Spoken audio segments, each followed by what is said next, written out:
Tax lien investing. Can you get double-digit returns without doing any work? This article was written by Joanne Musa, the tax lien lady. Tax lien investing is a great way to save for the future. It's a very good alternative to investing in mutual funds. With tax liens, you don't have to worry about the volatility in the market. The stock market or real estate market can go up or down, but your rate of return stays the same. Another advantage to tax lien investing is that you can do it yourself without paying any brokerage fees. But what if you don't have the time or the inclination to learn how to invest in tax liens profitably? Are there ways that you can invest in tax liens without doing all the work yourself and without having to attend the tax sale?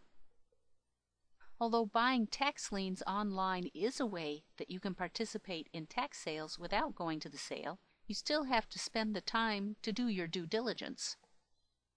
But what if you could give your money to someone else who could do all the work, bid at the tax sale for you, and manage your portfolio? What if you didn't have to do anything but collect your profit and pay management fees? There are actually two little-known ways that you can do this. One is to invest in a tax lien investing fund, and the other is to use a tax lien agent. So how do these two methods of investing work, and which is best for you? First of all, when someone else is doing all the work, they have to get paid.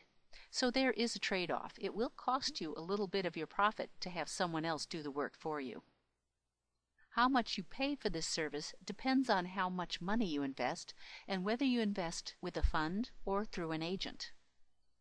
A tax lien investing agent will set up an individual account for you and buy tax liens in your name and manage your account for you. The minimum investment for most agents is $20,000 or $30,000, and they take an upfront fee that can be 6 to 10% of your initial investment, plus they charge a regular maintenance fee. One of the agents that I know of charges 5% per year on your actively placed funds, but their average return to investors is over 30% before fees. If a tax lien or redeemable deed doesn't redeem and you get to foreclose on the property, you actually get the property, but the agent will take 25% of your profit on the property. When you invest in a fund, on the other hand, you are buying shares in the fund, not individual liens or deeds. All of the assets are held in the name of the fund and not in your name.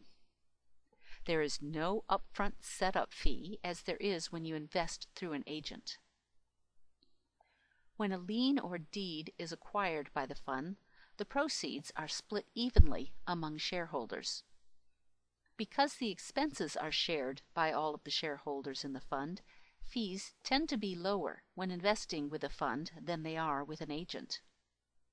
Fees for a fund that I personally invest in are 3.5% per year, and as with the agents, the fund manager will also take a bonus of 25% of any profit from properties that are foreclosed on by the fund. These fees are recognized by the entire fund. So which is the best way for you to invest your money in tax liens if you want someone else to do all of the work for you? I choose to invest in tax lien investing funds to diversify my tax lien portfolio. I like to go to a few tax sales myself, but I don't want to only invest in one state, nor do I want to use some of my profit to travel to other states just to invest in tax liens, or spend a lot of time doing due diligence on properties in areas that I know nothing about. So I invest some money with a tax lien investing fund that invests in states other than the state that I do my investing in. I like a fund because they have a lower minimum investment and don't have to pay a setup fee. The downside to investing in a fund instead of with a tax lien agent is that the liens or deeds are not owned by me, but by the fund. What I own are shares in the fund, which is an LLC. So technically, I only own a piece of what is in the fund. I really don't mind the liens and deeds aren't owned by me, since I am using money from my self-directed IRA to invest anyway. Even if I invested through an agent, the liens would be in the name of my IRA and not owned by me personally. The upside is that I pay less money to the fund manager than I would have to pay an agent, and that I don't need quite as much money to invest. Learn how you can get double-digit returns with tax lien investing in the members area of taxlienlady.com.